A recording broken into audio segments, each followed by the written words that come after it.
বাবা তাজউদ্দিন, যিনি হাইকোর্ট বাবা নামেও পরিচিত, একজন মহামানব সুফি সাধক ছিলেন, যিনি তার জীবদ্দশায় বহু অলৌকিক ঘটনার জন্য পরিচিত ছিলেন। তার জন্ম ২-৭ জানুয়ারি ১৮৬১ সালে নাগপুরের কামটি এলাকায় হয়েছিল। বাবা তাজউদ্দিনের পিতা সৈয়দ বদরুদ্দিন ফৌজে সুবেদার ছিলেন এবং তার মাতা মরিয়ম বি মাদ্রাসি পল্টনের সুবেদার মেজর শেখ মিরান সাহেবের কন্যা ছিলেন। মাত্র ১ বছর বয়সে তিনি পিতৃহীন হন, আর ৯ বছর বয়সে তার মাতাও ইহলোক ত্যাগ করেন। এরপর তার নানী তাকে লালন পালন করেন। তিনি কামটির মাদ্রাসায় প্রাথমিক শিক্ষা গ্রহণ করেন, যেখানে আবদুল্লাহ শাহ নওশাহি তাকে আধ্যাত্মিক পথের দীক্ষা দেন।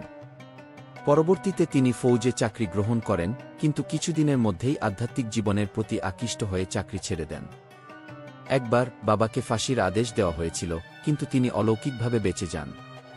ফাঁসির মঞ্চে তাকে ঝুলানোর সময় হঠাৎ করে ফাঁসির দড়ি ছিঁড়ে যায়। আবারও ফাঁসি দেওয়ার চেষ্টা করা হয়, কিন্তু প্রতিবারই দড়ি ছিঁড়ে যায়। এই ঘটনায় কর্মকর্তারা বুঝতে পারেন যে বাবা তাজউদ্দিনের বিরুদ্ধে অভিযোগ মিথ্যা এবং তাকে মুক্তি দেওয়া হয়। ফৌজে চাকরি করার সময় তাকে ডিউটির সময় নামাজ পড়ার অনুমতি দেওয়া হয়নি, কিন্তু বাবা তাজউদ্দিনের জন্য নামাজ ছিল অপরিহার্য। তিনি একটি অনন্য পদ্ধতিতে নামাজ আদায় করতেন, গায়েবী বা আত্মিকভাবে, অর্থাৎ শারীরিক কোনো নড়াচড়া ছাড়াই তিনি মনে মনে নামাজ আদায় করতেন। একদিন তার এক সহকর্মী তাকে মসজিদে নামাজ পড়তে দেখেন, অথচ তিনি তখন ডিউটিতে ছিলেন।